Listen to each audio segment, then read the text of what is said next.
पुणे शाखेचे अंमली पदार्थ विरोधी पथकाचे पोलीस निरीक्षक मस्के, त्याचबरोबर पोलीस उपनिरीक्षक मोरे आणि त्यांच्या टीमने दिनांक 12 जानेवारीला देसाई नाका शीळ डायगर परिसरामध्ये एका संशयित आरोपीला ताब्यात घेतलं।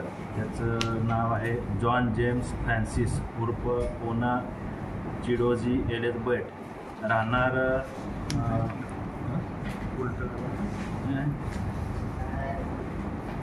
राहणार मस्जिद बंदर मुंबई आणि मूळ राहणार आहे नायजेरियन।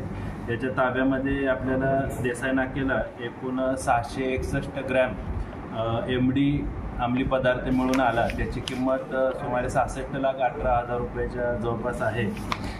या आरोपीवर यापूर्वी बांद्रा मुंबई येथे NDPS अंमली पदार्थ विरोधी कायद्यान्वये तसेच खोटा पासपोर्टाच्या अनुषंगाने गुन्हा दाखल आहे। सदर आरोपी हा सध्या पोलीस कस्टडीत असून त्याचा पोलीस कस्टडी रिमांड हा दिनांक 17 जानेवारीपर्यंत आहे।